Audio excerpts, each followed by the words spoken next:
Hello সবাইকে, পৌশালিস ব্লগে তোমাদের সবাইকে ওয়েলকাম। তো আজ চলে আসলাম নতুন আরেকটা রেসিপি নিয়ে। তো আজ প্রথমে কড়াইতে জল গরম করে নিলাম, আর এরপরে একটু তেল দিয়ে সেটা একটু ফুটিয়ে নেব। এরপর এই যে দেখতে পাচ্ছ, এগুলো হচ্ছে ম্যাক্রোনি, এক ধরনের পাস্তাই। তো এইগুলোকে ওই জলের মধ্যে দিয়ে একটু আমরা সেদ্ধ করে নেব ভালো করে। এই ম্যাক্রোনিগুলো যাতে গায়ে গায়ে প্রত্যেকটা লেগে না যায়, এই জন্য খুন্তি দিয়ে এগুলোকে একটু ভালো করে নাড়াচাড়া করে নিচ্ছিলাম। আর এগুলোকে আমরা কিন্তু বেশি সেদ্ধ করব না, কারণ বেশি সেদ্ধ করলে এগুলো গলে যাবে। তো সামান্যই সেদ্ধ করতে হবে এগুলো। এরপর আবার অন্যদিকে আরেকটা কড়াইয়ের মধ্যে তেল দিয়ে কড়াইটা একটু গরম করে নেব। আর ওইদিকে আমাদের পাস্তা তো সেদ্ধই হয়ে গেছে। তো এগুলোর এবার জল ঝরিয়ে নেব।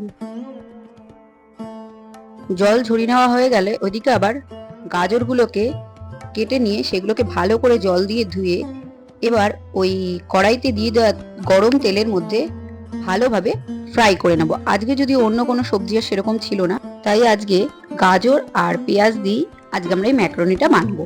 আর এ দেখো পেঁয়াজগুলো দিয়ে দিচ্ছি, আর তার সাথেও দিয়ে দিয়েছি কয়েকটা কাঁচা লঙ্কা দিয়ে এবার ভালোভাবে এগুলোকে ফ্রাই করে নেব।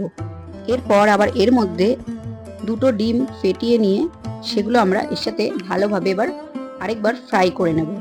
আচ্ছা, তোমরা কারা কারা এই টাইপের পাস্তা পছন্দ করো সেটা কিন্তু কমেন্টে অবশ্যই জানিও। আমি মোটামুটি সব রকমের পাস্তাই পছন্দ করি। এরপর আমাদের ফ্রাই করা তো হয়েই গেছে, আর এর মধ্যে আবার দিয়ে দিলাম স্বাদ মতো সামান্য পরিমাণে একটু লবণ।